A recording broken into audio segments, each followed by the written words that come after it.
Hello guys, so this is the next video of the C programming series. Hope you guys are learning and enjoying the videos. Please give your feedback in the comment section. No matter is it positive or negative, all types of comments are welcome. So now let's get started. Now, what are keywords? In this video, we will learn about what are keywords. So keywords are the reserved words. This is the important thing which you need to remember. Keywords are the reserved words. Now what does this mean? It is reserved words means that their meaning is already given to you. You cannot change the meaning of that word, okay, which have a special meaning. The meaning is has already been given to you, so the meaning of that word, you cannot change the meaning of that word, so it is already reserved. Okay, now how many keywords are there in 30 in C language? There are 32 keywords. It means that while naming a variable, you cannot use that 32 words. Other than that, you can use any word, but you cannot use this 32 words. Okay, see here it is written the same thing. You cannot use keywords as variables. Okay. Now, some of the keywords which we have used in our previous program, for that you can go to that video. Here I have explained few of the keywords. The first type of keyword is int in C. Okay. Now what is int? Why we use int? Int is used for integer. Int is used for integer. If you want to do something like int a, then it means that a will always store a value of type integer. Means it can store anything. It can store anything like 1, 3, 4, anything. But it cannot store 4.5, 9.0. I know that 9.0 means 9, but it will not understand. You have to write it as 9. The moment you will write it as 9.0, it will give you an error, because A will always store a value which is of type integer. It can also not store a characters. Okay. So this is the meaning of int. Now what does void mean? We have used void, okay, in our program. So what does this void mean? It is used at the time of functions. It is a keyword which is used. It is a keyword which is used before function name. Means we will write it like this. It is used before any function name. Okay. Before any function name. Okay, here there will be a function name, here there will be a function name, and before that we use void. Why? Because void is a keyword. It means that function will not return any value. Function will not return any value. If you write int and then the function name, there is no need to write the function name in this bracket. Okay, I'm just showing that function name. Okay, function name you have to write there. Then it means that function might return a value. Might. So it is not a compulsion that you have to return a value, but function might return a value. Okay. So when you write int before a function name, there is a possibility that function will return a value or function will not return a value. But if you write void function name, then like example you can write as void main. Okay, So the function will not return any value. Now what is mean by returning a value and not, you will understand in other further explanations and further videos. This is just the starting point, so you should understand this part for now.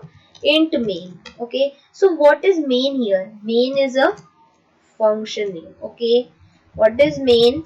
Main is a function name. Okay, now what is float? We have studied about void.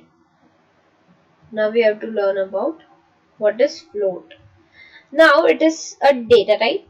Like int, it is also a data type. Void is not a data type, but int and float is a data type. What here we have written, it is data type used for decimal numbers. Okay, it is a data type, means if I write float a, if I write float a, then what the a will store? A can store decimal values. Okay, like 1.9, which the int a was unable to store. The float a will be able to store that kinds of values. Okay, 8.7 anything, but it will not store what? It will not store 1, e, 2, anything kind of that. Okay, now what is meant by care? What is meant by care? Care, it is a kind of data type used for characters. Okay, it is used for characters. If you write care a, okay, here a is variable. Okay, a is variable, but what it will store? It will store a character. Store a character. It will store a character. Means it can store b, c, d. It can even store a. No matter. Okay, the name to the variable I have given in. Okay, here you can give the whole word also. What you can write? You can write anything. Dog.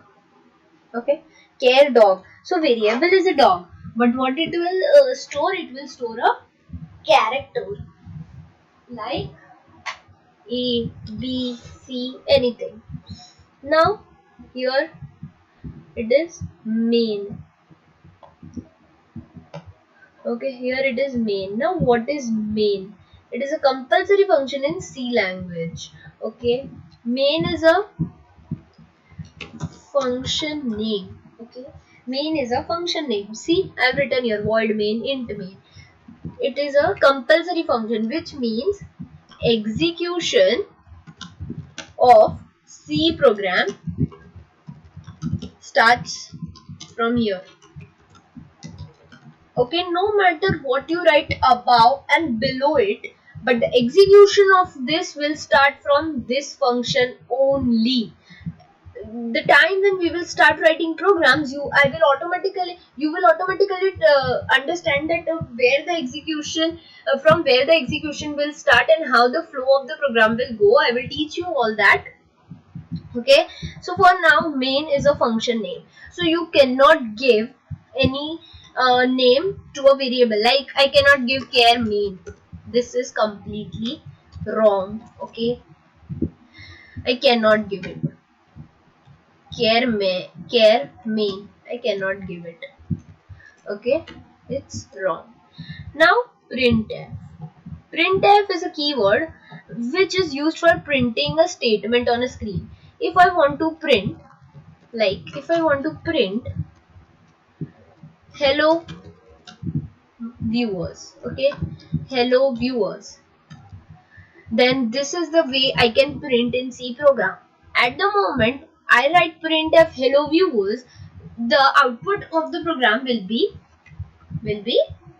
hello. Similarly, okay, exactly same it will be. Okay, hello viewers. Okay, so it is used for printing. Whatever you want to print on the screen, you will use printf. Now what is scanf? So scanf is used for taking input from user or reading value from user. Okay, so how will you do that? Scanf. Okay, Now I will not go with the syntax of this, otherwise you will get completely confused. So I will not go with the syntax here. I will just tell it is to read the input. Means here if I tell printf enter a value, okay, here if I tell printf enter a value, and the value will get stored in A. So the scanf will do that work for us to store the value in a correct variable, and to store the value in a correct variable and read it. What does that mean, read it? It means that the scanf will know that A stores this value, A stores 1 or A stores 3. Okay, scanf can tell you that what value the variable is storing. Okay, and with the help of printf you can print on the screen what the computer or what the programmer want to print. Okay, now get ch. How we read this? Get ch. It is a function to hold the output screen. To hold the output screen. Okay, it is a function. See, whenever we give such a bracket after any keyword or after any word, it means that it is a function. Like for writing main also, I have to write like this. Okay, so it means it is a function. But this get ch is not so important. You need to just remember that it is a function to hold the output screen. Okay, so thank you for watching. This is it for the video. This is some of the keywords. Mostly we will be using this int, void, float, char, main, printf and scanf. Okay, so most of the time we will be using such kind of keywords. So thank you for watching, and if you find this video useful, please share it with your friends. There is no age of learning, and this video is meant for all the beginners who want to learn C programming and become a programmer and want to start a great journey. So thank you for watching. Please share it with your friends. Share, like and subscribe, and please support. Thank you for watching. Bye bye. We'll meet you in the next video.